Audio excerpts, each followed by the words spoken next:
Hello everyone and welcome back to EastEnders Weekly, your weekly podcast all about... Are you ready?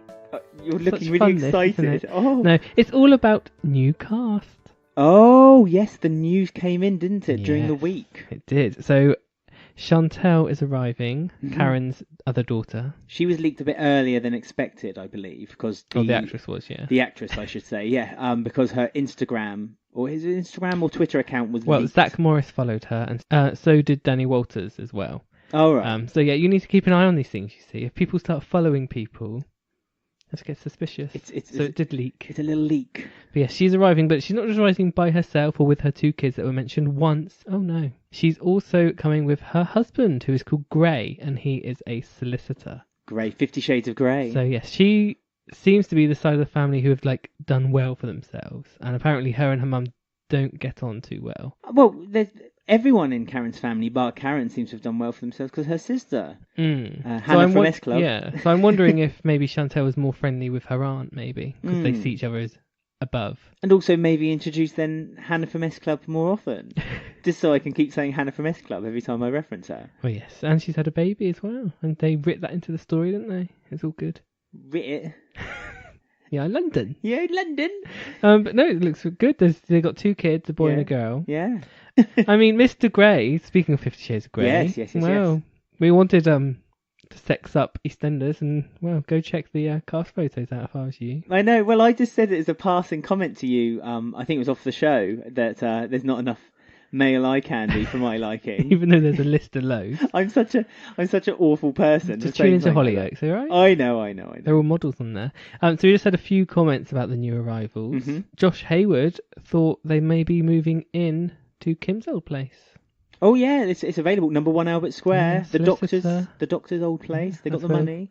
That's where all the people with money go, don't they? Yeah, and Kim's coming back next week, so that would tie in quite nicely. She'd be ready there for the sale. Yes. Gilbert says, can we just have Candice back full time? Is that too much to ask? Hannah from S Club? Yeah. I'd like that too. And Kieran Smith says, I wonder if Bailey ends up moving in with them. Oh, maybe. But I like Bailey's dynamic. This week, Bailey's dynamic with the family. There were a few nice scenes when they were all integrated together. And I think they would be missing a trick if they moved Maybe Bailey Mitch out. will move in. What, with... In the cellar where Claudette was buried. Yeah, and then came back to where life. Her boobs were buried. There really is a trend in EastEnders when people kind of die and come back from the dead. Kathy? Yes. But that was a long time coming. Hopefully Abby, one day, comes back from the dead. She wakes up from her coma. Did she die on screen? You only really saw the monitor, didn't you? You did, yeah. So... My theory is that Max then snuck the body out to America to get her treatment that he wanted. Or Abby just came back to life, took out the wires and just ran. Yeah. Knowing that there was problems afoot. So yeah, I'm looking forward to Lorna Fitzgerald's return in 4 years. Again, somehow it got snuck into the episode. Really early on too, so kudos for that. Thank you. So we are actually a podcast about EastEnders. Yes. Not just about the new Atkins family. Oh, no. And we are discussing episodes from the 11th to the 14th of March. Lovely. I'm Alex, by the way. Are you? I am. I haven't changed my name. I'm Ben, the host as well, in case anyone wondered. So we've got lots to discuss again this week. Yeah, lots of storylines. Real packed episode. So again, we apologise early. No classic EastEnders this week. But I'm sure we'll reference back to it now and then. And it is show. Good. It's really good. I like 88. Yeah. 87, whatever year we're in. 88. We're in 88. Yeah, it's a really good year. Kenny's home. Stirring up trouble with Pat. Yeah, that's well good. 5 episodes in a row. Yeah. Kenny and Bills. Yeah, it's very good. Right, so the first one we're doing is the Slaters. So we found Jean. Yes, Jean's been found wearing the stripy red and white top and a little woolly hat. She has, bless her. So she's been in a fantasy world. This caravan she's treating as a escape from the real world, basically. Yeah, so a little cocoon, isn't it? And it's been filmed as such as well, especially at the end of the week, which again we'll get to when she kind of, it's almost like she's just a safety blanket for her. Yeah, and so she has to take a deep breath in order to leave this safe place. As the week was going on, we talked about that weird creepy man that keeps talking to her. I was wondering, because she's off her pills and she's having jelly beans instead, it's like no one else has talked to this man. Was he her imagination? Yeah. Is what I wondered, but I don't think he was, because you saw them all hiking When we never saw the man though, even in the photograph when they discovered. Didn't you? No, I don't believe so. Even when they discovered where Jean was staying, and in the photograph he wasn't there. And you think because they became quite close friends that it would be more of a reveal in that way. Yeah, because he invited her to the hike. So I was wondering whether they were doing that, but we'll never know. Well, also he offered to sell the caravan, and that's just that was just forgotten. It was like nothing came of it. Also, how did that box fit through the door? What, the Lily box? Yeah. The box, the magic Trojan box. Magic caravan, I think, because that door's quite small and that box was quite wide. He's just punching the sides in. Lily screaming from inside, "Stop!" That's how Jean knew that she was inside the whole time. It's really obvious. Just the sound of soft skin being hit by a delivery driver. And again, last week I said it's nice that Lily's seemed to be getting a few more lines and things, and she had even more. And she's quite decent actress, actually. Really good, really impressed. Amy still. Oh yeah, Amy had her. I want cereal. Yeah, that's not fair. Such a shame though, because she's like a Mitchell and she needs to be amazing. They'll change her in time. She'll go away for a week. I think Lily and Bailey are safe for recasting. Bailey, well, definitely. If they recast Bailey, I would. There'll be letters. There would be letters. Yeah, I think Lily and Bailey are the only ones that are safe from the recast at the moment. Yeah, Lily's really shone this week. There was the scene we've mentioned where they basically, when they find out where Jean is staying, they all kind of hurry toward the caravan, chasing Jean. Jean and hides herself in the caravan, and Lily comes up with the idea that, like what she studied at school last week, because Lily goes to school and listens. Yeah, you see? The kids in the square are so much brighter than any of the adults. They always seem to come up with the great ideas. Yeah. They got all the ideas because they were doing like a Roman dress-up thing, and she sent the photo to Jean, and Jean had it on her phone, and that brought a few memories back. And obviously that was tied into her learning about the Trojans. That's it. We also want to talk about the scene for Jean's initial appointment that Martin and Stacey went to, just in case Jean turned up. Yes, when that was a great scene. Martin flirted. He was giving me like Arthur Fowler vibes on that episode. Ooh, when did you ever see Arthur flirt like that? No, like the way Martin was acting, it was like he was like his dad's son to me. Like the way they had written him, it was very Arthur Fowler. Well, he was looking after Stacey, despite everything that Stacey threw. The amount of abuse Stacey gave, well, not just Martin, but she also threw so much abuse toward Kat as well. And all they were doing was trying to comfort her and calm her down. And Stacey was adamant, oh, you can't tell me what to do. You can't keep telling me that everything's going to be okay. It's not going to be okay. But, Martin had his way a couple of times. He really did soften Stacey this week. It was. And it was nice to see Martin and Stacey like getting on, and they were laughing and joking a little bit. He like finally broke through that Slater shell. Yeah. But, like, she's been so horrible to him like the past few months. Like every time he says something, it was nice to see them actually laugh for once. I mean, I did love his face. I love his face every time he basically, whenever there's a put down on him, and you can just see the kind of like, disappointed, the sigh. It's like, okay. That's what reminds me of Arthur, because Arthur was always put down upon, and he never let it get to him. No. That reminded, it's like, oh yeah, you are his son, actually. Maybe they'll remembered that. Martin might have a breakdown. Maybe father likes it. Because Dr. Legg did say, when Dr. Legg came into the Vic, you need to keep an eye on Martin. He's more like his dad than you think. Yeah. Although that was John York, not Kate Oates, though. Yeah, but that's deleted from it. Maybe that's an early warning that father traits are going to start coming out in Well, Martin. I keep seeing people, every time Martin talks to a female character, I see online, Martin's going to have an affair with that person, with Ruby, with Kat. So are they hinting that he could cheat on Stacey? I hope not. I think they've had enough in that marriage for affairs and things on her side. Martin, I think, was hurt. Martin's the kind of character that is hurt and would never do anything that hurt him to someone else.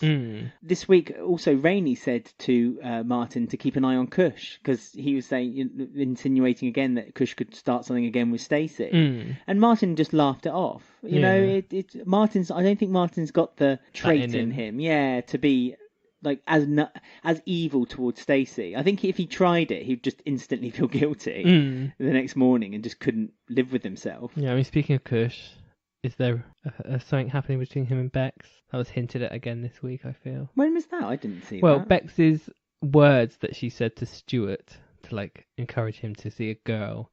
And she said, you can't help who you fall in love with. And it's like, is that foreshadowing her falling in love with Kush? You're really stringing that one along. No, I'm not. Yes, you found a meaning where there maybe wasn't one. No, I know why they put these lines in. That's one of them. I think you might be looking a bit too. Well, we much will into see it. in a few Well, months. we shall. We? We I'll certainly pick this shall. clip out again and prove you wrong, like I like to. Moving on with the Slaters. So Jean doesn't turn up to her appointment. Big Mo, who's been chucked out, Port OAP on the streets, Yes. forgotten from her family.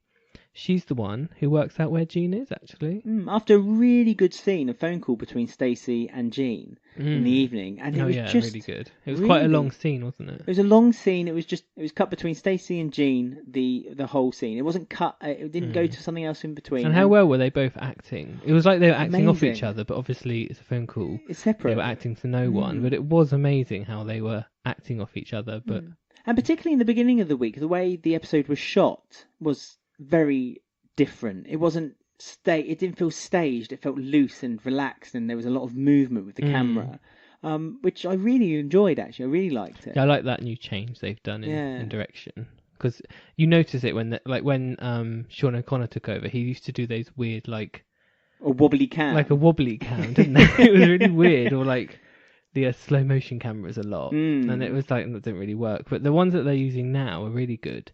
Well, the kind of shots they're using. So there's a lot of slow zooming in, and there's a lot of the camera. And there's lots of different angles of the set used, and lots of things. The lighting is better. The laundrette, you saw the opposite side, and they seem to be using that more now as a new. I don't know, maybe because it's a smaller set, they don't need to use quite. And so even much the room. shot of Jack and Rainie in the Vic, they had like a shot on him, shot on her. They had a shot going like around the table, so they must have taken it like 3 times. So they're obviously putting a bit more. I mean, it is multi-camera. They probably did it still in one, cut.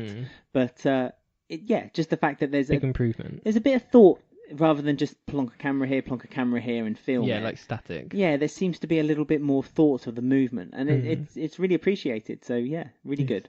Duly noted. Julie. So we get to the caravan park because Big Mo, because she knows. Stacey mentions the name that Jean says, which is like, what is it? Princinella? No, Citronella. It's not Citronella. It's P something. Petronella. Citronella is that stuff you use for getting rid of spiders in your house. Oh, yeah. I'll take 10. You got me, Ben. So yeah, they work out that she is in a caravan park because that's where they went for a happy holidays once upon a time that Stacey forgot about. Yeah, when Stacey was too young, but they used to go on family holidays with like their aunt, and they used to play cards, and it was a happy, as you say, it was a happy place for Jean. Yeah. So she went back, rented a caravan. So all of them trope down on location, and then you say there's a running scene when they're trying to chase Jean because they see her on her hike. Yes. Can't catch up. Cat can't catch up. Martin can't. You think Martin will be able to catch up with Jean? Yeah. I don't think he was really trying. He was just kind of failing behind. Yeah. He was tired from the past years. Well, exactly. From being, hacked down by Stacey the whole week, he's probably just knackered mentally. Yeah. He'd want to get in the caravan first. Yeah, probably. He'd Sounds like, Jean, nice. let me in. I want to join you. Little break I don't want to get you out.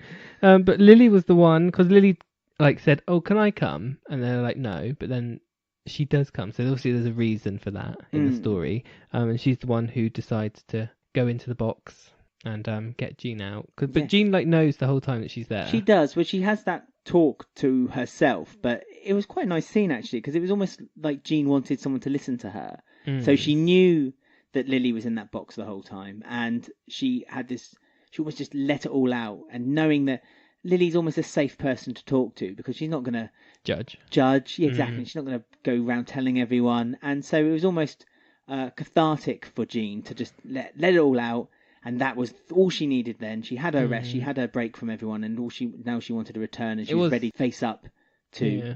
It was heartbreaking though, because you know that the reason that Jean was doing it was because she knows that she's not well. So she was just trying to avoid it because she doesn't want to admit what she already knows. Because then she goes to the doctor's appointment, and that is a horrible scene where the doctor says, "It's bad news, you've got this," and she just sits there. Yeah. But you can tell she's such a good actress because you can just tell everything that's going through her brain the second that's said to her. But yeah, very sad. Stage 3 ovarian cancer. It was nice also when Stacey got out her book and she had all those questions, and you could see Jean looking over and smiling that she had this guardian angel, this her daughter who wanted to look after her. But this also tore Jean a little bit. And at the end of the week, she went to Shirley and asked if she can stay with her a little bit because she didn't want to be as much of a burden on Stacey as she has in the past. And she does actually end up moving in with Shirley, doesn't she? So yeah, well, Shirley got the wrong end of the stick because Shirley thought she just meant staying there for half an hour, a bag of crisps and maybe an orange juice. And it was like, oh no, 2 weeks, oh okay, right. I wonder how long that's going to last for, like, because Linda will be back soon. I wonder how long Jean's going to stay there. There is room there, though. Oh yeah. More room in Slater House, isn't there? Yeah, well, exactly. People are slowly moving out of the Slater House. I think the realisation has suddenly come that there may be a few too many in there. But I'm not sure what stage 3, how good or bad that is. I don't think it sounds great. I mean, I did like real quick research. It means that it has spread elsewhere, like either lower back or things. So yeah, I don't know. They didn't really go into that at the doctor's appointment, didn't they? I'm guessing they're going to give us a bit more information about what that means later. I think they're going to do this a lot more in depth than perhaps they have before. They've kind of got the I'm scared, I'm not acknowledging it's happening to me story out the way quite quickly and early on. Normally informative-ish. Yeah, they normally with a cancer story it can be a little bit almost play by play that people are just scared and they don't want to acknowledge it, and they do acknowledge it eventually and they get the treatment and that's it and everyone's happy. But with this, I think they're going to play it much more realistically, and I'm really looking forward to seeing, especially with such a wonderful actress playing the main role of Jean. Yes. I just think it's going to be performed fantastically and really interesting. Yeah, and now that Jean's back next week, we might get that phone call from that red-headed angel. more candy for the eyes. Yeah, so obviously Sean needs to be introduced soon. It's coming up to it. Yeah, I know. On. I'm very excited. Very excited to see him back. Soon. So next up, we've just got a very quick double story-ish. We've got Sharon and Phil. Phil's back. He's returned, and as usual, whenever he returns, straight upstairs. Yeah, slap on the bum. Slap on the bum. He did it again. Yeah. And Sharon did a little giggle. Woo! And run down the hallway. And she's found out a little bit about information about Keanu. But he's okay. But he said that Keanu might just stay out there for good. Yeah, apparently. Not happy. Said he said to Sharon, it sounds like there's someone here he doesn't want to see. And Sharon's face was like... Yeah, it really... Me? Sharon Mitchell? No. Not me, surely not. Flicks her hair. Looks at her mobile phone. Yeah, that's exciting, but I did know that he's coming back at some point. I did love this. A quick mention of the scene when they're in the restaurant and Phil did the equivalent of snapping his fingers and demanding that he gets a table because I am a Mitchell. Oh, yeah. And they waited like half a second. It wasn't even... Yeah, he walked through the door. Where's the table? It's so silly. I'm surprised Habiba and Ikra didn't say, well, there's McClunkey's down the road. You get served straight away Sharon there. said you get better service at McClunkey's in this place. Wow. That's what she said as she walked out. Oh, I missed that little Also mentioning shade. little scenes quickly, the Martin and Kathy scene was really good. Oh, I loved that. It was so not needed or wasn't to do with anything. No. But they put it in. The fact they acknowledged it. It was Pauline and Pete on their birthday. Their birthday. So, yeah, I was very happy that we saw that. I even forgot. And because I thought I remembered it, and I was surprised by it. That's all. It was really good. It was didn't have to do that, but they did it. So we appreciate it. And it was just, as you say, just a little scene. It was just snuck in. Yeah. Last minute. So the other storyline we're going to quickly touch on is the Mel storyline, because she's struggling to pay for Hunter's solicitor. Yes, she needs the money. She can ask Gray when he comes in a few weeks, can't she? Well, I think she's got the plan all underway, hasn't she? Because she's she's desperate to find money in any business she can, basically. Yeah, but Ian Bill seems to be the most profitable one and the most legal one. I suppose she could go to Phil if she wanted to, but that would be money laundering and not really. Is she going to try and marry Ian to get the money, or she's going to get it business-wise? I think she's going to try to marry Ian. Yeah, but there's a trouble here because, she didn't like Ray because he had multiple wives. Ian's still married to Jane, so... And isn't she still married to Ray? But see, this is adulterers, double. When I was looking up Mel for just research purposes, she's still down as Mel Owen. And even on the credits, she's Mel Owen. Yes. But surely she's married to Ray. Kelly? So she should be Mel Kelly. Which sounds a bit like a game show host from the 80s. But still, I just... Well, maybe because they didn't go back and sign the papers after the wedding. Well, you signed the book. Well, yeah, but it was a registry office. You do it at the registry office. I just thought that was a bit maybe because he's dead. That's fine. She's widowed, so.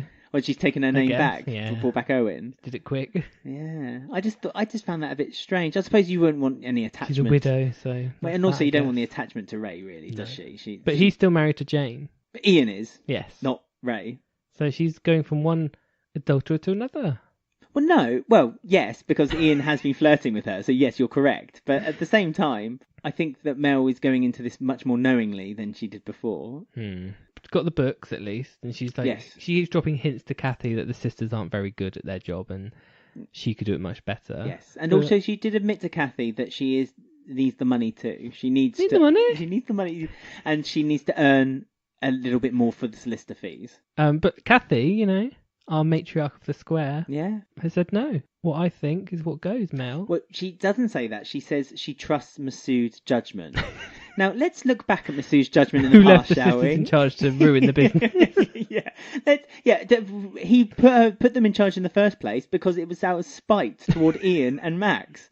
Obviously, Kathy wasn't to know that, but still. And kissed Kathy and then went on the phone and said, "There's nothing in Walford for me," to his son. Yeah, behind her While back. looking at Kathy. And when his reappearance, most recently, he was sleeping in a ice cream van. I mean, is Masood's judgment so hot that it deserves letting two complete strangers to run your son's business? I trust that over Ice Queen Mel. Give Mel her due. She has a business head on her shoulders. I guess. And so she the does things know she how was to run saying it. did make sense. Yeah. The fact that they did a launch night for a restaurant that's already open. Yes. That is true. And they bought that box of wine that French wine for which no one will buy unless you sell it at the cost and then you won't make any profit on it. I mean, at least you'll Kathy break likes even. It, though. She Kathy loves it. I think Kathy's the one making the profit on the red wine. She keeps drinking it, but no, Kathy said no, Mel. Mm-hmm. After Mel's in-depth analysis, she got thrown away. So she's back to square one again, really. She saw that Jack was back. And she didn't want to talk to him, even though he wanted to kind of make amends. Well, he said hi. She rightfully dismissed him. Snapped it. Yeah, go away. But, yeah, I mean, she's only got a few weeks until the court case. It's like beginning of April, I think, Hunter's. Yeah, she got the letter, didn't she, this week? It was, I think. Something like the 7th of April, something like that. So, yeah, she needs to get that cash up. She spoke to Hunter, which was yet another really good scene. Like, I was quite... Took my breath a little bit when I watched the scene. No, genuinely, it was, but it was really well. You were there acted. in the room with her. Is how they were doing it, weren't they? Well, really? yeah. All the background noise stopped as soon as she picked up the phone call, and it was like she was in her own world talking to Hunter on the phone, and you never heard. Obviously, the actor now is getting his rapping career on YouTube. I'm wondering, sorted. do you think Hunter's now that he's left now? Like, do you think we're not going to see him again? A bit like how Dino just left. Yeah, I do. I think that they're just going to do everything off screen. Yeah. So she'll go to the court case, come back, Jack will be like, "Oh, it was a court case," and she'll be like, "It was awful, go away," and nothing, no more. It's a bit of a funny exit for him. He wanted it. I think he wanted that exit. To be honest with you, a kind of clean break. So his last scene was when he was in jail talking to his mum on the phone, but no more. Just scenes with Mel talking on the phone. She needs to make some friends. She's so lonely on that square. But then she just kept sitting in the cafe, sitting in the Vic, sitting in the 20, sitting in the cafe again. But she has Wolford. But she on her own drinking wine. She's getting friendly with Kathy, I suppose. But, well, kind of. Kathy's going to be the woman in her way of Ian, I think. She's going to get rid of Kathy. She'll be telling Ian not to trust her. Kathy's judgment. Yeah, trust my judgment. I trust Masood's. Yeah, no. I like that Mel's being isolated, though, because it kind of makes her this kind of... woman on a mission. Yeah, she's got a plan, and she's just narrowly looking down this path to go straight to it. Yeah. So I like this Mel. I like cold Mel. I didn't like happy Mel. I don't want happy Mel anymore. I want mean Mel. She's much better when she's mean. So next up, we have a new section, because Julie's Legacy has finished, everyone. In case you wondered. Oh no. What's replacing it? Well, we've got a new section called First Till Last.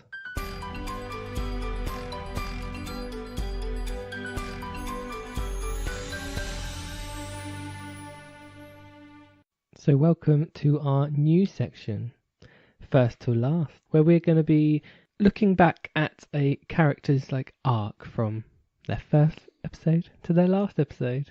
And it's named after the lovely Neymar's shop. Yes, First Till Last. But she's not our first subject. No. We thought we'd go for someone a bit more familiar. Yes. We've got the Battle Axe from Walford, who took the title from her late mother in 88, the Pauline Fowler. Oh. Yes. We'll be discussing Pauline Fowler and how she changed, because she's probably one of the characters who had the biggest change from when she was first in the show to when she left the show. Yeah, really noticeable, because obviously, being the young age that I am, I started watching or being aware of EastEnders from like the early to mid 90s, and my perception of Pauline Fowler is entirely different to the one that I see now when we're watching the classic episodes of EastEnders. It's really bizarre to see it that way. A lot of people used to say that she had, her character had changed quite a lot, and obviously not seeing it in the way that perhaps people had seen it from the beginning. No, I remember my mum used to watch EastEnders, and she said when Pauline Fowler was announced that she was dying, she was like, "Oh, thank God she's gone, that battle axe." And it's like, I remember her being not liked when she left the show. Yeah, she became a really unlikable and kind of nasty character, which was a real turn up for the books, considering she was so loved. But in the 90s, she was still especially people had a lot of affection towards her. And it really upset Wendy Richards as well, because she obviously had known Pauline Fowler since the beginning. She knows her the most, and it really upset her that people used to say that she was this cold-hearted battle axe, and how the producers changed her, and they used to say, "Oh, she's this dowdy cardigan-wearing woman," and that really upset her, because I remember her saying in an interview once that actually she only ever wore cardigans like the first 3 years, and never, but things sort of attached to her in the papers and things. So, I mean, we've just got a little extract we want to read out, which is from EastEnders The Inside Story. Because obviously Pauline was one of the original characters, so she has like an original character outline. So this is what, when they first created her in 1985, this is what Pauline was meant to be. Pauline is a twin sister of Pete, 40 and a chip off the old Louisville block. Plucky, determined to battle through whatever the odds. A warm, practical, unsophisticated woman. You stand by your man, do your duty, fight for your kids, and have a Sunday roast for dinner. So that's like the outline of Pauline's original character, which is true. When you watch the old episodes, she was a lot more softer, a lot more warmer. Yes, approachable. She would have a much more thoughtful outlook into a situation or a problem, rather than her direct number one go-to would be to shout or be angry or to be a battle axe, as it were. Like the great example of when Michelle first tells her that she's pregnant and she's ironing the clothes, and she just goes, "Okay, then that's okay, we'll deal with that." And it's really like calm, and she really takes Michelle in, and she's caring. And then you like fast forward to like 2003 when Vicky turns up as a teenager, and she's a right old battle axe to her, and she's not welcoming to Vicky. No, things like that. So yeah, big changes. Yeah, she almost doesn't want anything to do with her, and I mean, this was quite late on, as we said, and this at that point she had almost became tired with everything that had happened to her up until that point. Well, she was a hardened woman because so much had happened. Because the Bill Fowlers, everything comes down to family. Yes. They're the core of EastEnders. They were the first family created for the show, and the whole of Walford was meant to revolve around them. So she lost, bits of her family every few years. So it kind of did harden her into this horrible woman. Yeah, it's a bit like Ian Beale now, turning into a horrible woman. It is, because she lost Mark, who died of AIDS. She lost Arthur, her husband, from a brain hemorrhage. After Arthur had the affair as well. And there was a scene, because we watched the last ever episode, and her and Dot have a scene together. And Dot says, a lot of people say the moment your heart stopped was when Arthur left, and you'd never quite recovered since then. So that must have been the start of sort of her character changing. Yeah, Dot says she has a cruel tongue, and yeah, the light went out of you when Arthur died. So that was obviously seen as the indicator of when they made Pauline even more harder at that point. I mean, let's start then with the first episode. Pauline's first episode was also the first episode of the soap itself.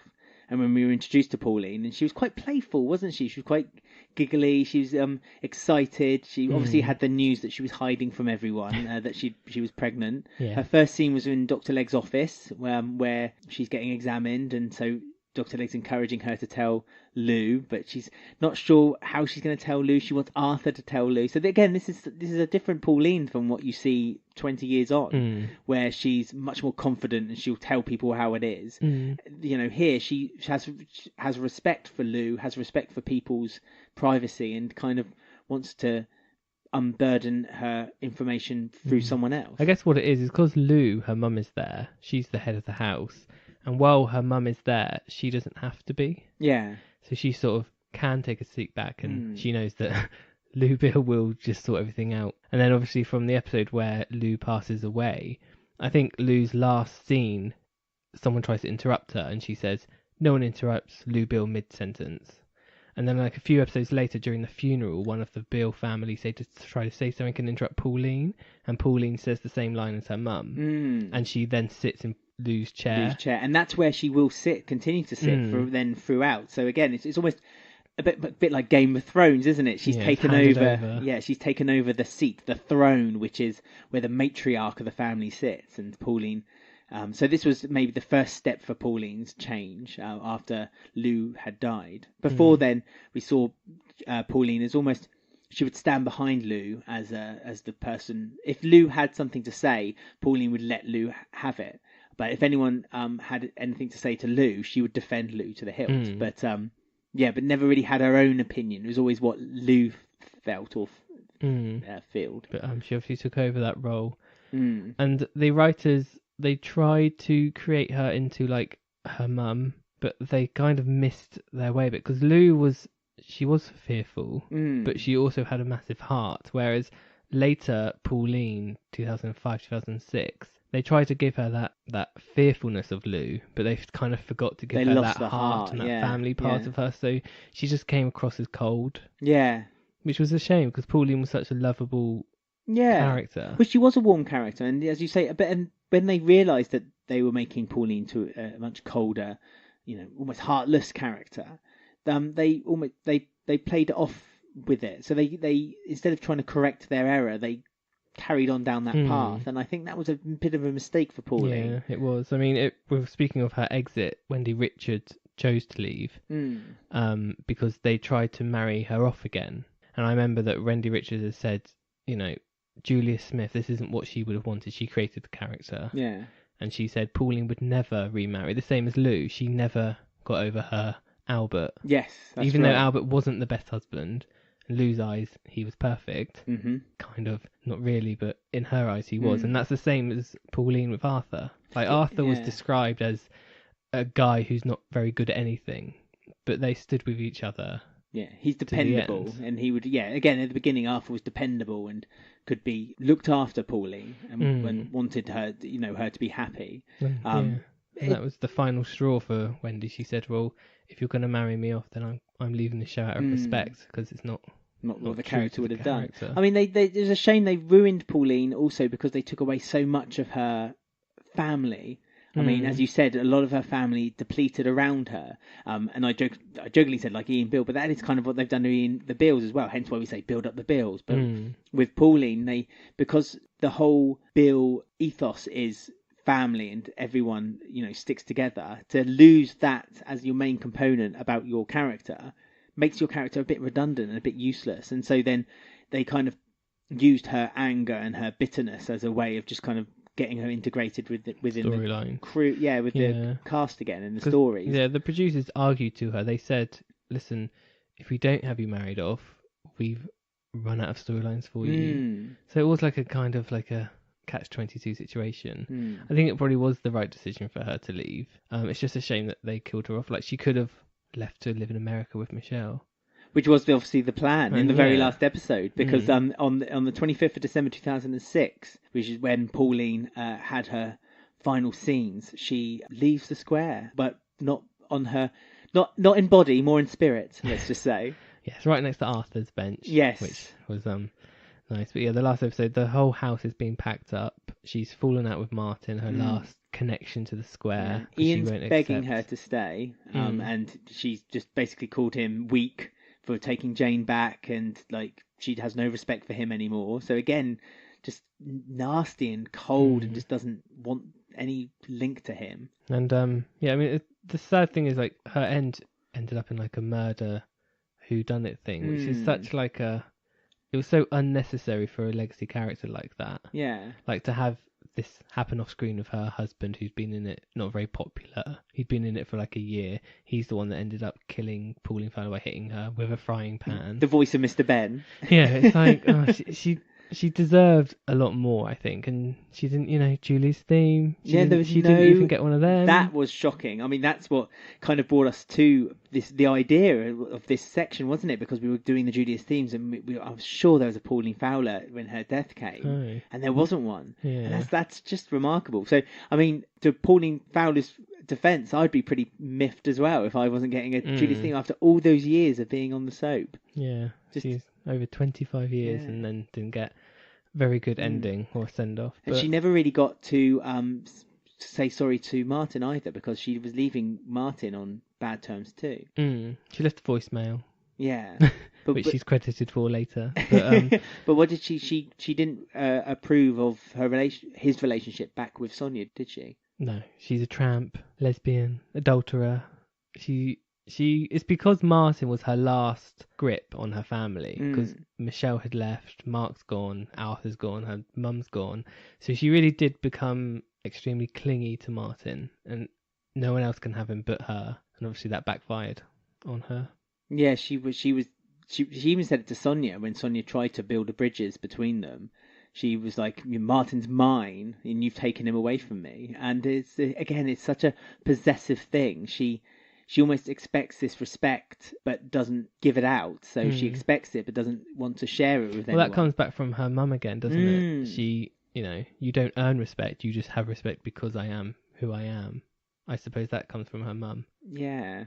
I mean, there's a story that I remember hearing where the Queen visited the set of EastEnders, and they were basically, Wendy Richard presumed that she would be the one showing the Queen around the square, but it was actually fallen upon Barbara Windsor, who is Peggy, and apparently that caused a bit of a rift till the very end, really, between them, because she felt like she had that taken away. So I think, in a funny way, Pauline Fowler's character kind of imitated life and art. It was almost becoming encompassed into one thing. Pauline Fowler had famous feuds throughout her time. And obviously the first one she ever had was Dirty Den, which, that was the softer Pauline, so it wasn't a huge feud, and with Pat and things. But as the years went on, she had feuds with Peggy, with Cora, with loads of different females on there. And she always had the last say. And it was always about protecting her family. Well, which is great, because that's what Fowler did.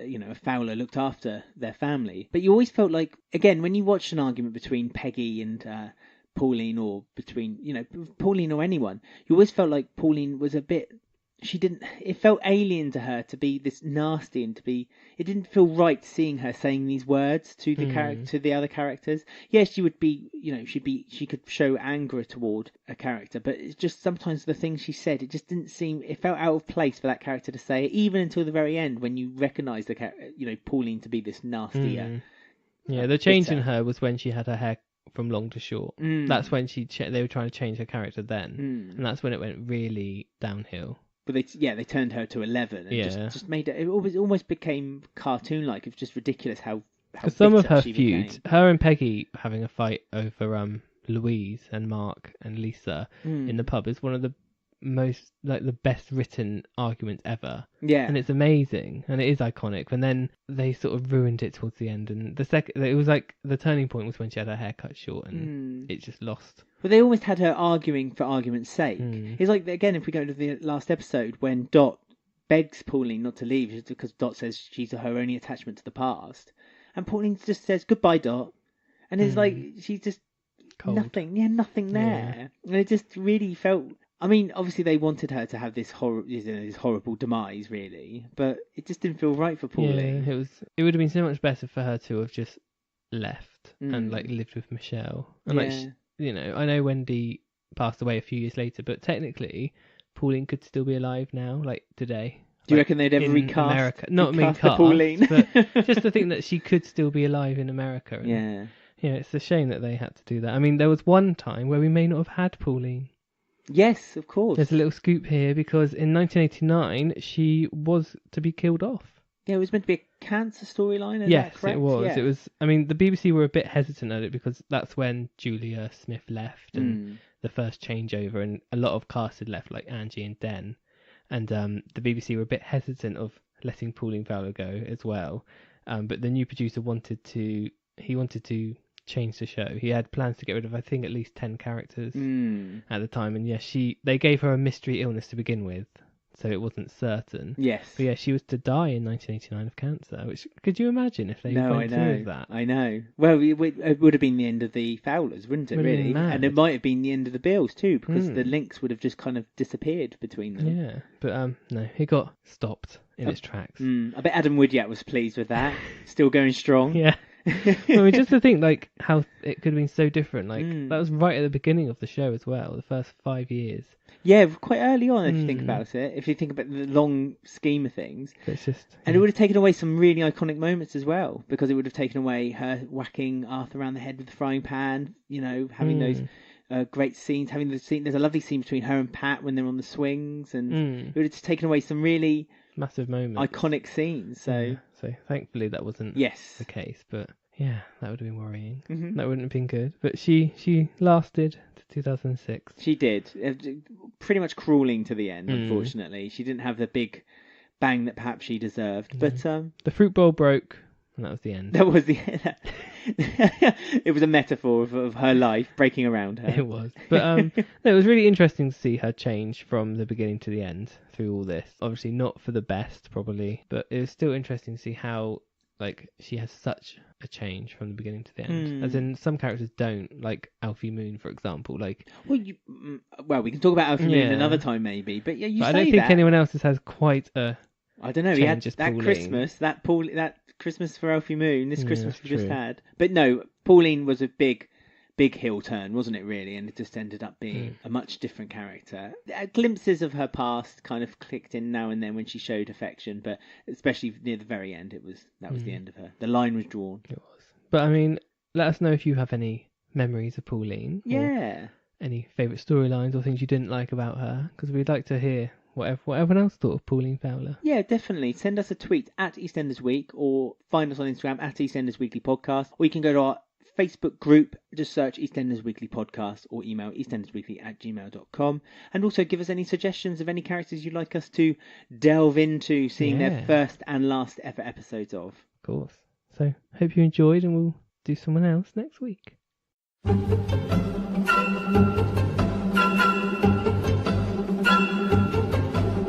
So Ben, I see you're sporting a attractive T-shirt there and a baseball cap and drinking your hot coffee from a mug. Don't forget my apron and my pillow. Oh, and your pop socket. Yes, and they've all got the same design on them. Some might say it looks quite plain with wearing all of them, but I wouldn't say that. I'd say you look stylish and fashionable. Queen Vic. The Queen Vic bust, an exclusive design that was drawn for the EastEnders Weekly Podcast merchandise store, which you can find by going to shop.spreadshirt.co.uk/EastEnders Weekly Podcast.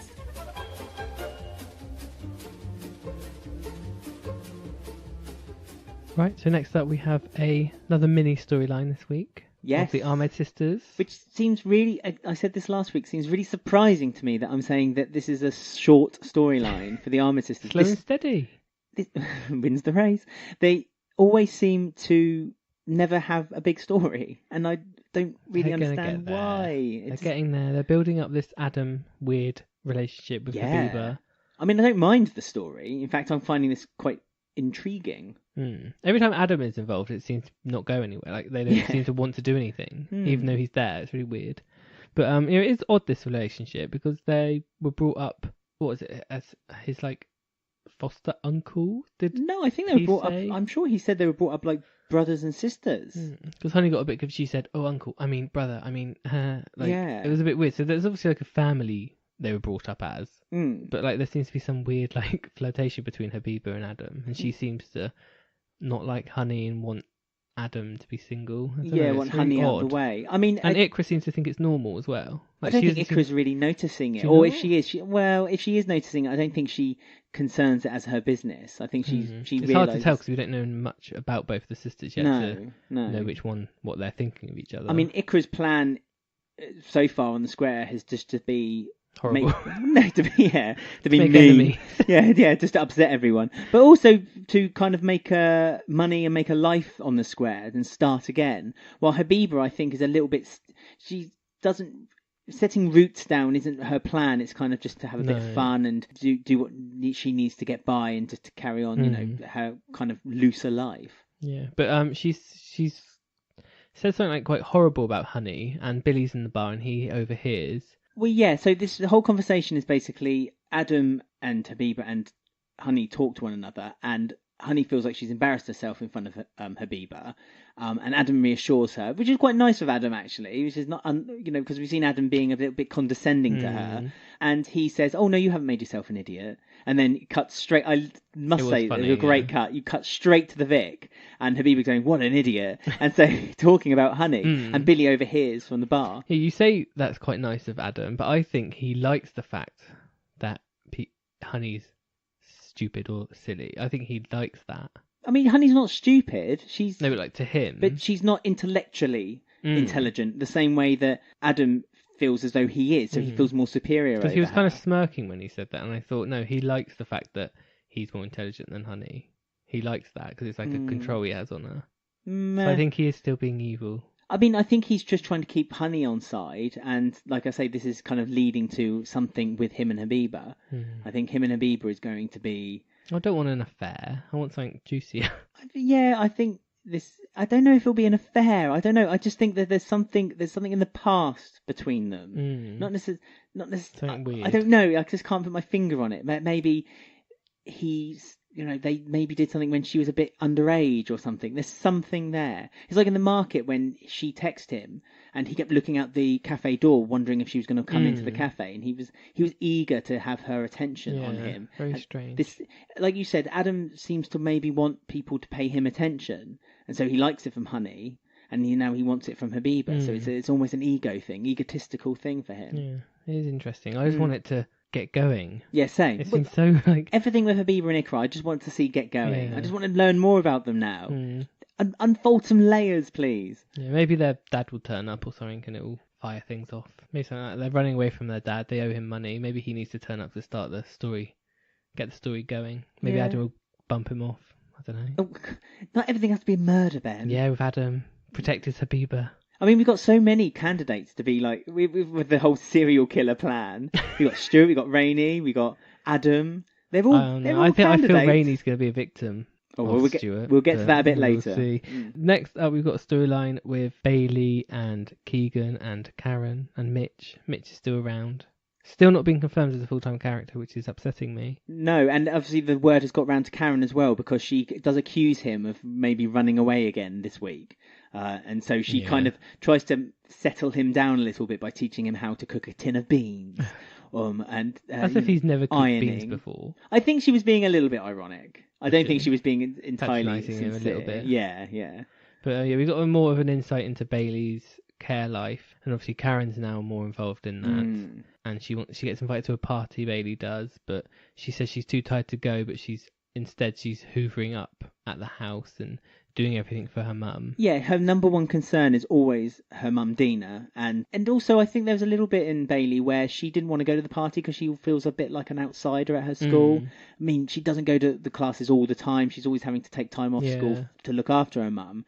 So she's too grown up in a way. Like she probably she might look down at them a little bit, not down, deliberetely, but feels a bit better or feels like she's grown out of it. Yeah, like doesn't have anything common with kids because she's like a 40-year-old woman, kind of.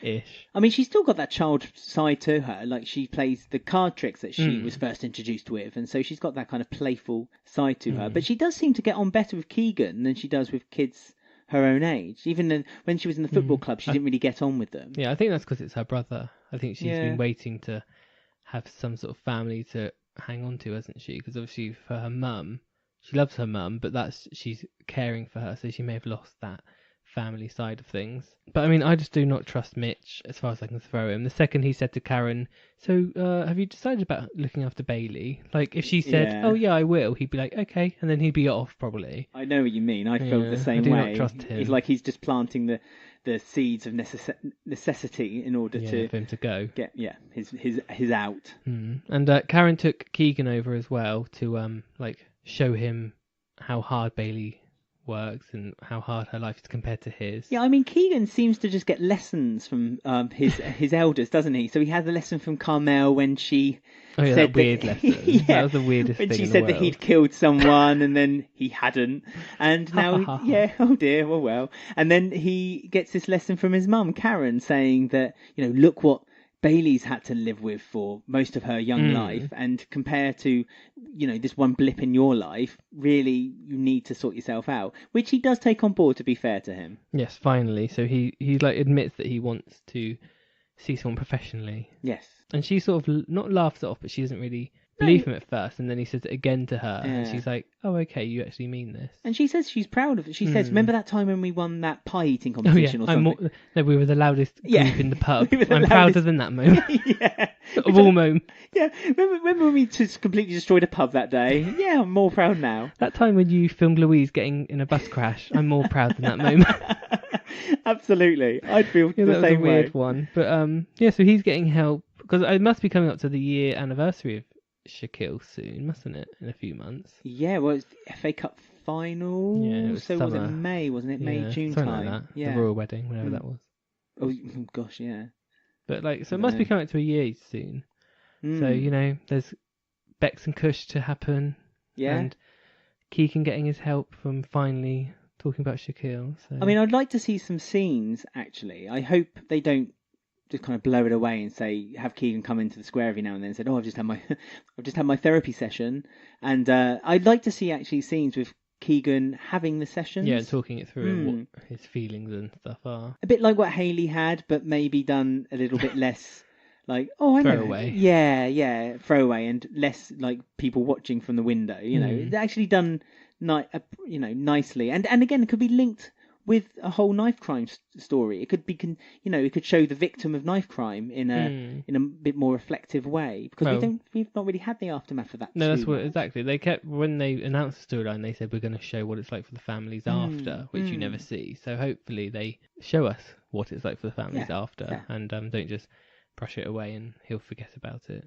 But I mean, you do wonder what's he going to do career wise, because he's coming to the end of school now or college. They never seem to mention that with the kids on EastEnders. I mean, EastEnders has its own kind of microclimate of employment, if you think about it. There's, 5-6 places, and they all tend to work there. There's the council that occasionally gets mentioned, but they've done some cuts recently. They would get fired. Yeah, exactly. I mean, Keegan will probably find a job. I can imagine doing Keegan... odd work like Mitch. Well, no, I can... Yeah, maybe odd job. I can kind of imagine Keegan starting his own something.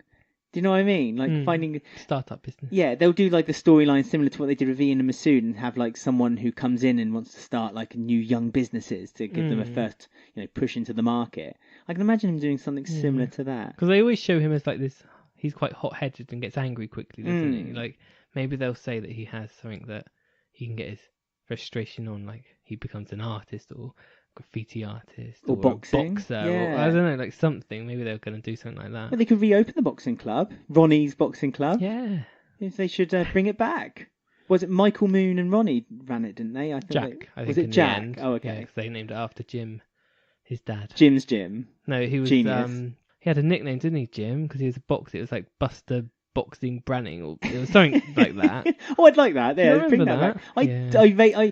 I vaguely remember the boxing club, but I also remember... Try and blank it out. Yeah, it wasn't something that interested me, even at the time. No, that's right. Right, so next the nation's we've second got favourite game show. And it's not the highly requested one that everyone keeps asking for. I knew you'd say that. Why are you making spoiling everyone? The more you ask for another edition of that. The longer you wait, the better it tastes. Wow. Okay. So we are going to play Libby Fox's Degree of Excellence.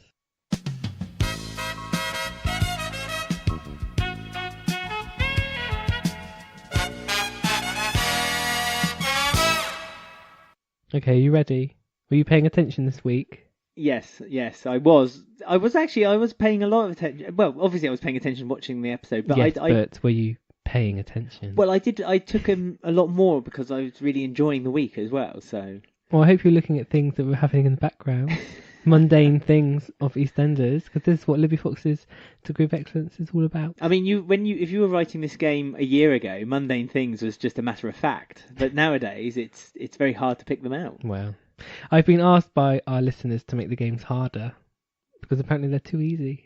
Well, so my version of harder is irrelevant. Well, I mean, everyone says they're easy for them, maybe, but for me, when you have a find clock, games it's hard. very difficult, isn't it? Well, you're all right. The only thing you do, you panic. But as long as you say, as long as I haven't got pressure on my side, I'm okay. Okay, right. So it's multiple choice. I'm going to ask you 6 questions which are relating to episodes which happened this week. So it should be fresh in your mind. Mm-hmm. Okay, number 1. What board game was on the shelf in Jean's caravan? Oh, for goodness sake. Was it A, Monopoly, B, Cluedo, C, Snakes and Ladders, or D, Guess Who?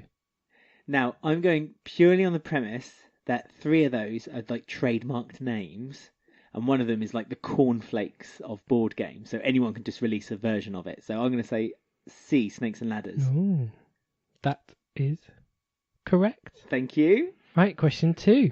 What drink did Kathy have when Martin and her were saying cheers to Pete and Pauline's birthday?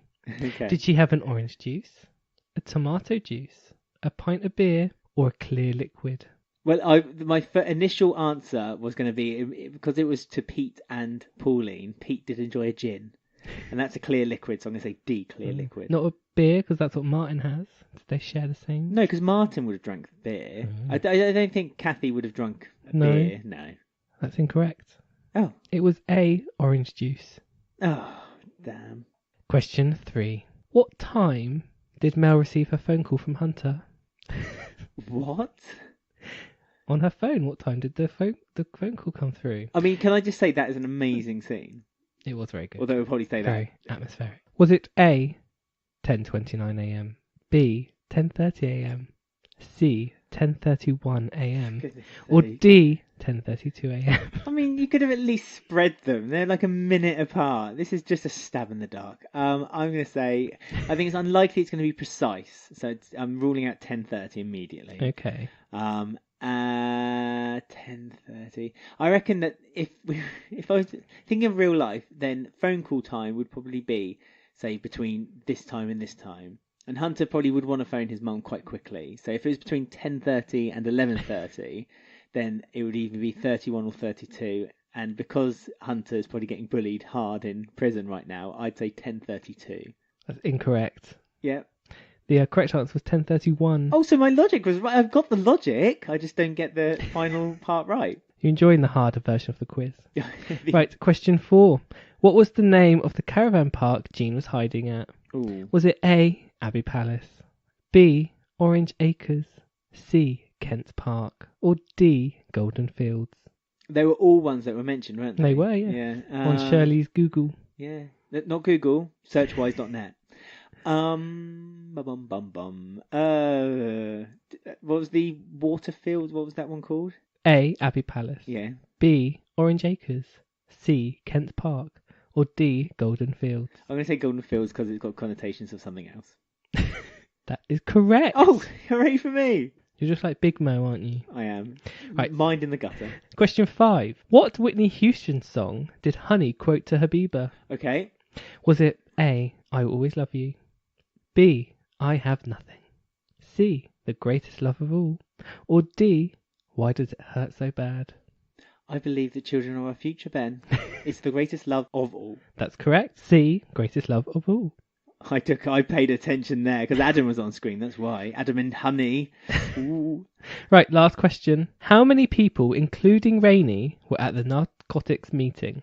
Oh, for goodness sake. Are you actually going to number these 7, 8, 9 or 10? Was it A, 8, B, 9, 9, yeah. C, 10, or D, 11? Right, okay, so there was obviously Stuart and Rainie. That's 2. I remember there was a guy with a beard and long hair. 3. There was what seemed to be a couple, because they were holding hands, I think, so that's 5. There was a tattooed woman with, she had weird eyes, did you notice? She had, black eyes. No, I didn't. Oh, dear. Let's go back and look. Do you reckon it... She had, weird contacts in and tattoos all over. What, her eyes were black? Oh, I thought you meant around her eyes, like she'd been beaten or something. Oh. Very odd. The whole of her eye. You don't reckon she's had that ink injection into her whites of her eyes, do you? Don't know, but that's not the question. Sorry, no, it's not. So anyway, that's 5 I remember seeing in shot. So I'm gonna They're in again. a circle, weren't they? This is it. They're in a circle, so I'm gonna double that and add. Was 11 an option? It's A8, Okay. B9, Yeah. C10, D11. I'm saying 11. Are you sure? Is that your final answer? Yes, I'm sticking to it. That's correct. Yes! D11. Lovely. It was really difficult to count them because there's so many different shots. But I'm here for people to do it for them. So there you go. You got 4 out of 6.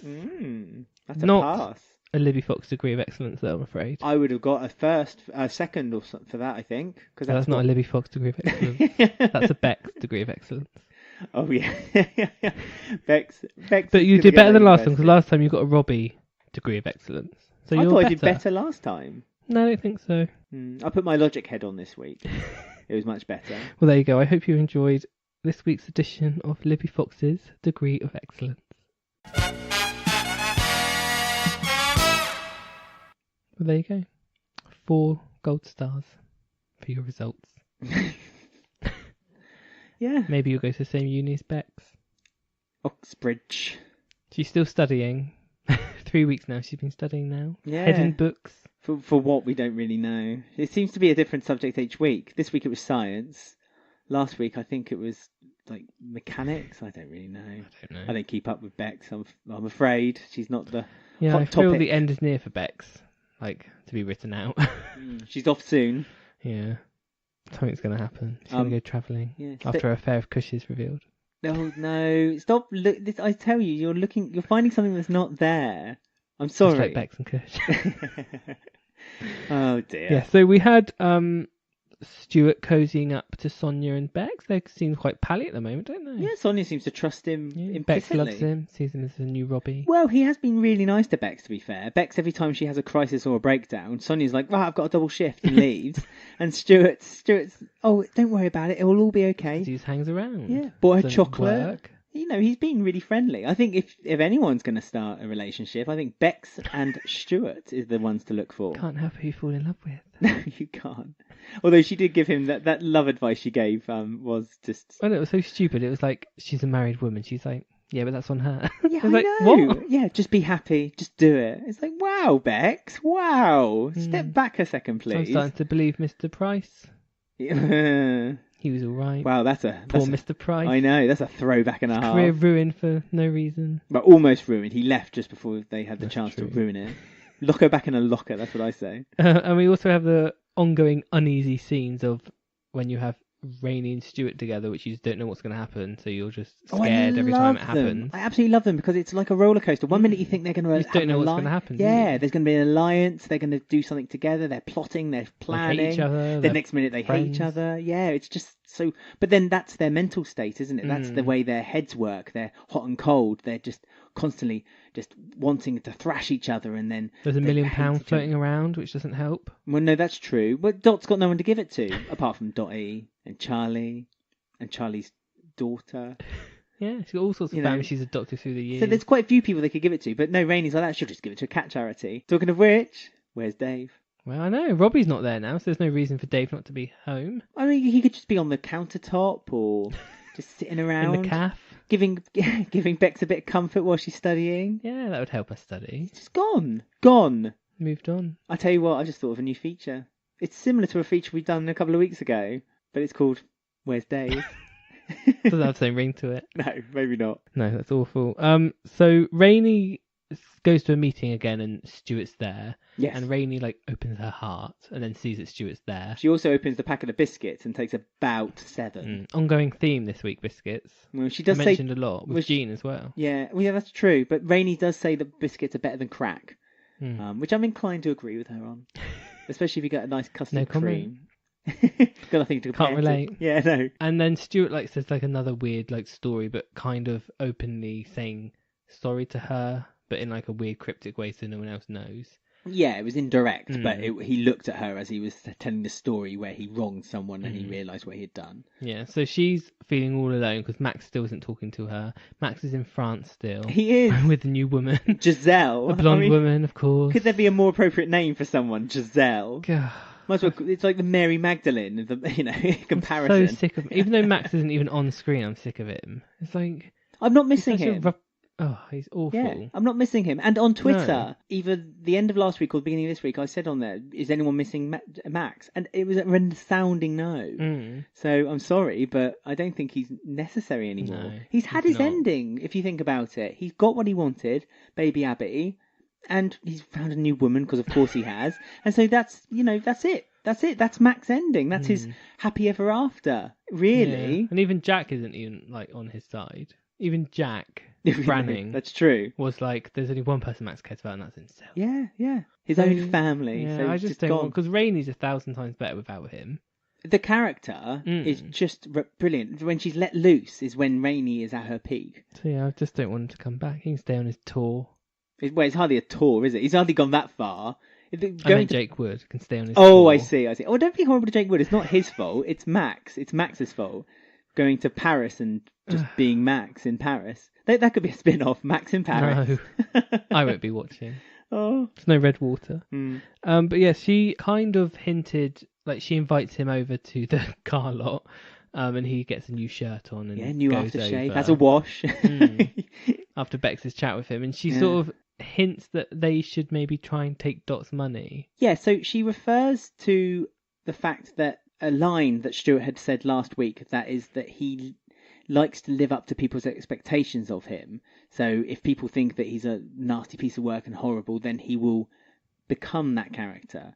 Almost like Kirby taking in a character in a Nintendo game and then taking their ability, if you like. And Rainie says, well, you're the same, and we're kind of one of the same thing then, because we're one of the same in the sense that people have this expectation of me not to be a good character, and so perhaps we should just prove them all right and maybe concoct a plan and take Dot's money and keep it for ourselves. But she's not meaning it, or is she, do you think? Do you think she's at a desperate point now where she thinks, oh, I'm just going to try and get it? I mean, we're at this point where we still don't really know if Rainie is playing Stuart, if this is all a game to Rainie. And yeah, she's just trying to prove, because she did say that Dot means nothing to her, but then last week she was saying that Dot means everything to her. I mean, Max has hurt her, and obviously Max is her link to Dot and the Branning family, but I don't know. It's difficult to tell whether this is a plan of Rainie's to kind of out Stuart, or whether she's genuine. And a year ago she was saying about how she doesn't want any money, and she was wanting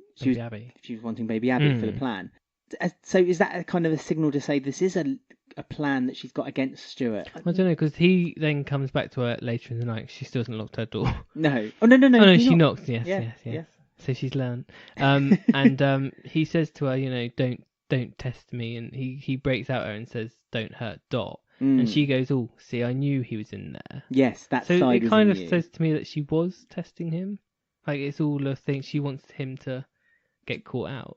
Yeah, but does she want him to get caught out? Or is this a genuine plan for her to, become a team with Stuart? I mean, I've said this a few times. I would love there to be a Stuart and Rainie story where they become like this evil character on the square and, murderous intentions perhaps. I would like to see that, because you don't see murdering couples. They wouldn't gain anything from murder. Well, no, but if people start to work out what they're trying to do, I mean... Go to Max. That's one option. Max is one option. I think you saying there's not much left for Bex. No, I don't want to sound morbid. But don't you think... But the relationship he's making with Bex... Bex is one of the last Bill Fowlers. You can't get rid of her. Well, so there's been a lot of Bills that got killed. I'm just what would Kenny do? Kenny wouldn't care, not for Bex. No, you can't kill Bex because she's the bloodline of Bill Fowler. You can't. That's not. No, allowed. they're not though, really, because the more direct one is Bobby and... No, Martin's son. Martin's daughter is Bex. So they can't kill her. But there's nothing for Bex. There's nothing for Bex on the square. Yeah, I know. They're writing it that she's leaving. Why not write it that she leaves with a bang? No. All right, well, you think Cush and Bex are going to have a relationship. Yeah, just you wait. Well, just you wait then. We shall see. Maybe they will get in a relationship and Cush protects Bex over Stuart and he ends up dead. No, because they won't. I don't think their plan... this is only a theory. I'd like to make this clear. This is only a theory. Clearly. No, I think it's a good... Anyone who agrees with my theory, please get in touch. I think the plan with Stuart is a long-term goal now, because they've kept him on. And as you said, his year contract is about to come up, and there's no signs of him leaving. So there's more. Kate Oates wants to do more with Stuart because his story had ended, and they've restarted a story with him now. So there's more to him, and I don't think they could ever make Stuart redeem himself. It's just not in his nature. So to have Stuart and Rainie with this storyline, I think it just could go all the way. I think it's 2-3 years to plot. I do. No, I think Rainie would end up being one of his victims. And goodbye Beck. Maybe near the middle part of it, because he realised that he can do it without Rainie. So, but to start with, I think him and Rainie, maybe not kill then, but maybe him and Rainie will be this, evil schemes. They take money from people and steal from people. This is how I envision it anyway. Only time can tell, I'm afraid. Yes. And time is running out. So we are next up onto our last story of the week, which is Ruby and Jay, which is a very mini story. I'm kind of repeating the one they had from last week so she's acting a bit odd still. I'm not really understanding Ruby. Because she said to Stacey she had a date with some guy called Justin. But I'm not sure if that was fake and she was meeting someone secretly about something. She had another phone call where she said, don't worry about the plan. I'll be there. It's all sorted.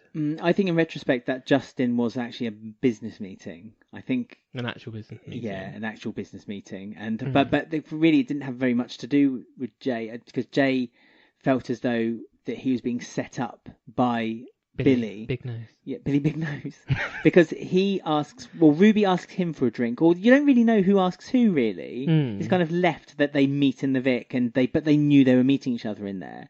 And everything seems to be fine between them. And then all of a sudden, Jay kind of gets up and says, "Yeah, it was really random. Yeah, I would stay with you if there was a million. They paid me. Yeah, they paid me. It's really weird. He suddenly had that outburst. Yeah, at her. Went up to Billy, had a go at him, and then stormed out the Vic. It was really strange. And he said that he was embarrassed because he realised that Billy gave her the idea to ask him, which he had, but it wasn't direct. No, and then he said to her that weird scene at night time, which again, wonderful lighting. Oh, lovely. Good for the skin. It was really good. But he said something like, oh, I just wanted you to be honest with me. I don't know where you are or where I stand. And she seemed to not really know what he was going on about. And yeah. It's all a bit confusing, this storyline now. I mean, they did mention earlier in the week also that Ruby's court case is coming soon. There's lots of court cases coming up, isn't there?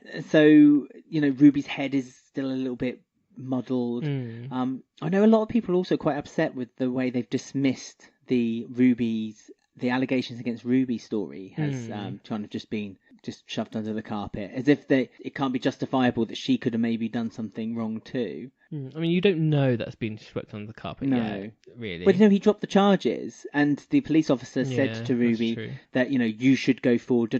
And it's been argued. Be a surprise witness at the court case. Well, no, that's true. That's true. We don't know that because if his solicitors, who's against Ruby, had heard about the case being put against Ruby, perhaps they brought him in then. Yeah, that's a very good point. Maybe he's a surprise witness. You don't know it's been dropped yet, so you can't jump to conclusions because things can take weeks on EastEnders sometimes. That's true. But that's the beauty of the soap, because things can take time to nourish. Yeah, it's just all a bit weird, her and Jay. I don't know whether they're changing it because Lola's coming back and they want Jay and Lola to be together or something, so they're ending the Ruby and Jay thing now, maybe. It seems a bit weird and a bit... But it gives Ruby nothing to stay for. I mean, I know it's a really thin thread to stick around for, but other than her court case, what? Although Stacey's leaving soon as well, so. Well, yeah, but also Stacey's busy doing other things. Even Ruby says, "It's I'm surprised you've got the time to think about me." True, she hasn't. She's looking after her mum. She's looking after Kat. She's looking after everyone. She's become almost the matriarch of the Slater family. Yeah, well, I think it's next week or the week after, there's a storyline with Ruby and Phil, which is weird. And, people only ever go to Phil for dodgy reasons. So there's something happening there. And Kate Oates said that, we're not forgetting she's Johnny Allen's daughter. So there's obviously something. Well, isn't there a character last week they're introducing the character who is going to be like a rival to Phil? Yes. So could it be that link somewhere? I think he's part of the Ben story, but... okay. Don't know. Yeah. But you only ever go to Phil for dodgy reasons, don't you? Well, money, fake passports, or hitman. Hitman, or to get a job. Yeah.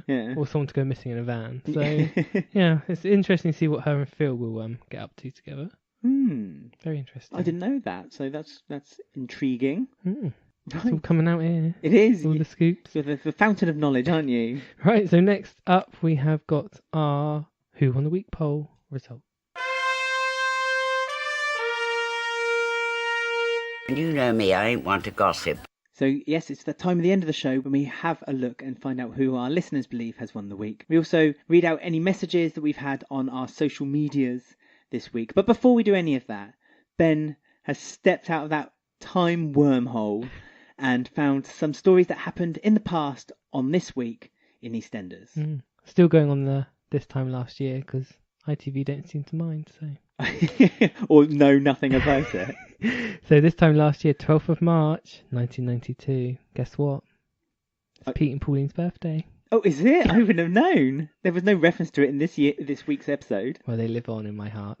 We've had such a Pauline-heavy show this week. I love it. So, Pete and Pauline's birthday. Pauline hasn't got a card from Arthur. Oh. Kenny sent one from New Zealand. Did he? Arthur couldn't even get one. Wait, did he forget? That old chestnut? Not heard that since 1986. She's working on her own in the cafe. She's all stressed. Happy birthday, Pauline. Dear. So, Pete, hey, don't worry, sis. I'll take you out for a Vic. No, I won't. I'll go on my own. Bye. So, they go to the Vic and have fun. They dance. They get very drunk. You were going to say... dancing in circles around the Vic. Arthur's at home trying to do a surprise meal for her. Oh, see, this is what happens if you don't tell someone that you know it's their birthday. Just don't He's bother. put on his best suit. Oh, has he? Is it a bit threadbare? Is there like little moth holes in like the trousers where he's not worn it for a few months? No, it's quite good actually. Yeah, Michelle's done it up a bit, I think. Actually, we do know she's a dab hand on the typewriter and the sewing machine. They then come home drunk and find out Arthur's been waiting this whole time. So Pauline says, "It's all right, Arthur. I'm going to go upstairs and then we'll go for a meal." That's how she talks. Of course. And then Pete.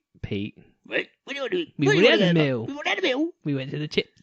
So Pauline's very upset that Arthur finds out that she's already eaten and can't go for a meal. No. So it's a very exciting year in 1992. Clearly. Next up, 12th of March 2003. Ooh.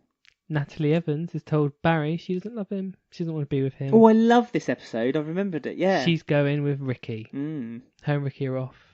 Because Ricky's not too sure whether they should release the secret just yet. Yeah, okay. But on her way out, she's told everyone about this in front of everyone in the Vic. Barry's crying in the toilets with Roy. Lovely. Pat begs her to stay because he's a real man, Barry is. Not like Ricky. He wastes his space just like his dad. Wow. My goodness, Pat was vengeful. She was with Roy at this point, wasn't she? Yes, she was. And on her way out, making a scene, Janine stops her and gives her a few little secrets. Oh. That Ricky slept with Sam last week. Of course Janine did. Yeah, her brother, she's dobbing in here. Yeah, and Pat is her stepmom. Yeah, I know. His stepmom, sorry, Ricky's stepmom.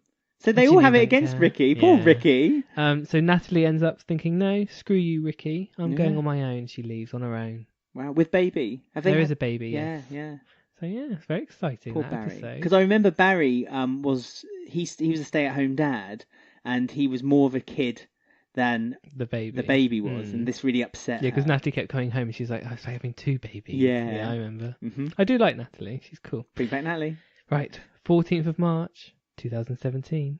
What? It's like only yesterday. Dennis knows Michelle's secrets about Preston, and he's using everything against her to get everything he wants. Michelle was in the soap a year ago. 2017. Oh, I'm sorry. Michelle was in the soap 2 years ago. Yeah. New Michelle. Yeah, I know new Michelle. So yes, he's found out about her having that relationship with the American 16-year-old, and he's blackmailing Michelle basically, so he gets video games because Sharon's away abroad and Michelle's looking after Dennis for her. That's right. And he goes to school and he phones her up and says, "I've got a tummy bug." So he comes home. He goes, "Oh, my tummy bug's gone now, Michelle." And he kicks his shoes off and he makes her buy her some new trainers. Wow. So yes, poor Michelle. She's very stressed. I'm not surprised. She's got a secret to keep though, hasn't she? She's such a drip new Michelle. If that was old Michelle, she wouldn't have taken none of that. I don't know. She was very worn down by the time she left the soap, and she probably felt the same way in America. Well, she was kicked out of America, wasn't she? No, she had to flee, didn't she? She had to flee from the school because everyone found out about her affair with the student. Yes. So, and then Dennis did. Should never be mentioned again, but I thought I'd mention it again. Right. Well, just to remind everyone. Oh, I mean, I'd love Susan Tully to come back. I know. And again, nothing against the actress. It's just the way that they wrote her. It was awful. It wasn't Michelle, basically. No, exactly. It might as well have just been a new character altogether. Yeah, just didn't work out. I mean, all I remember of New Michelle was she did that scene in the laundrette when it was all kind of, knocked, closing, and it was all damaged, and she found that old photo behind the washing machine. Yeah, silly. That was enough for me. So that was who won previous weeks throughout EastEnders, but not Michelle. But who won the week this week? The choices were Lily Slater or Fowler, as I corrected myself, Jean Slater, Mel Owen, or Rainie Branning. I'm going to change it up this week. Who do you think came last? Mel, probably. By an overwhelming, Ooh. by an overwhelming amount, Mel came dead last. She scraped 4 votes, and that was out of 152. That's not surprising, is it? No, it was a shame though. I mean, Mel wasn't that. I thought the scene in the cafe was amazing. I did. I thought it was a good scene. Yeah, but Jean had like 20 good scenes. Yeah, true. So... But sometimes a little bit goes a long way. Anyway, so Mel came last with 3%. Third was Rainie. Again, surprised me a little bit with Lily, 14%. Yes. Go Lily. Second was Lily with 23%. And Jean basically was the runaway winner with 57%. Makes sense. Yeah. Some honourable mentions on Instagram. At Matilda_Coates said the Taylors. Fair enough. At awis.shash 2002. I apologise. I apologise if I mess up anyone's names. Do get in touch and tell me how they're said for future. Said Habiba and Ikra. Said Habiba and Ikra. At D Alderton 2003 said Stuart was great. And Vicky_Chav said Bailey. And at Liz R0LLS and TSSO_besties both said Stacey. There's some good names there on Instagram, isn't there? So there are some honourable mentions. Don't forget you can vote on our Facebook group as well. Just click on in and join us. Neve O'Malley did that, and she said, I really want to see Rainie and Stuart team up. So do I, Neve. So do I. You're right. And Leslie King says, loved Jean. Gillian Wright is an amazing actress. Cheers. Watch out, Soap Awards. Yes, absolutely. Maybe not this year, but maybe the following year. I don't think they're quite within the boundaries, just about. Don't forget you can also vote on our Twitter. At TV Updated said, I actually think the acting for Lily was quite good this week. I agree. At EE Sprite says, probably Keegan Taylor coming to terms with why he is struggling and admitting he needs help. Yeah, I agree with that. At Little Miss Lost One said, you forgot Jack and his turtlenecks, clearly auditioning to be the Milk Tray Man. Thank you for spotting that, Miss Lost. And I thought I'd finish with this one at Jasm Sank, who said, Mel who? Ooh, I know. That's cold. That's almost as cold as Mel. That's absolutely right. As I said, you can catch us on all the social media. Well, I say all the social media. 3 social medias. You can find us on Twitter at EastEnders Week, on Instagram at EastEnders Weekly Podcast, and Facebook just by searching EastEnders Weekly Podcast. It's a Facebook group, so you have to click to join. And this week we posted a picture of the Carter family, and a few people had a few comments to say about just how amazing they feel they are or are not. For instance, at Tremendous_TV says, I really miss Babe. Glad Shirley is getting more screen time lately. Love her friendship with Jean. And at Matt Dummas says, the Taylor Baker Atkins will be the next EastEnders family. Oh, yeah. They're heading this show for the next 2 to 3 years, I feel. And finally, at Tattoo Blonde says, Shirley and Babe are the only good ones. Resta. Beep. Not good. Not as good. Absolutely. My goodness. I know. Paul Carter. Fall from grace. Lots of... I thought it was a nice photo, so sorry, everyone. Yeah, fair enough. Yeah, fair enough. We had a question this week as well. Ooh. From at Irish Terence Don't have the energy. STL. He says, out of the current cast... Right. Snog, marry, kill. Kill? Yeah. Not avoid? Nope. Snog, marry, kill. And he said that his choice would be Snog Whitney, marry Ikra, and kill Honey. Well, Ikra would run away because she will get married. That's right. She doesn't want to get married. So you're out of luck there, Irish kill Terrence. So go on, Ben. Who would you snog out of the current cast? Snog, marry, and kill. Kill. We'll go the kill first. Yeah. Jack. No, Max. He's current cast. Yes, he's not officially left. No, fair enough. marry Jean because I like Jean. She's nice. Yeah, she'd be dependent. She'd be good, nice. Although she doesn't like to be like the dependable type when she's in a married relationship. I'll marry Big Mo. Oh God. Because that'd be funny. Okay, fine. And I'll snog Kush to upset Big Mo. Oh, right. Fair enough. Fair enough. Would you like to know what mine would be? Or Martin, actually. I quite like. I'll marry Martin. Obsession with Martin. I don't know. I have a thing for Martin recently. Gained this suit recently. I'll marry Martin, not Big Mo. She's off. Sorry, Mo. Sorry, your choice. Well, my kill would be again Jack or Max. Why not both? Why not? I would marry Sharon because so she could cheat on you. I don't care. With the recording. I'm not there for the love, as it were. I'm there just for the drinking. And I would snog Adam, maybe. Ooh, watch out. Adam. He'll put you down. That's fine. So yeah, that's my choices. We'll retweet this tweet on Sunday, and we'd love to hear what you guys think. Who would you like to snog, marry, and kill? Marry, and kill. I know, it's so sudden, isn't it? Out of the current cast. Thanks at Irish Terrace for that brilliant question. If any of you guys have a question, do send them to us on our social medias, on Twitter, Instagram, and Facebook, or email at eastendersweekly@gmail.com. Oh, my goodness, that surprised us. Who's at the door? Hopefully it's my gazebo, because I think I finally made it now. Well, if there's been some air holes punched out of the box, then perhaps return it.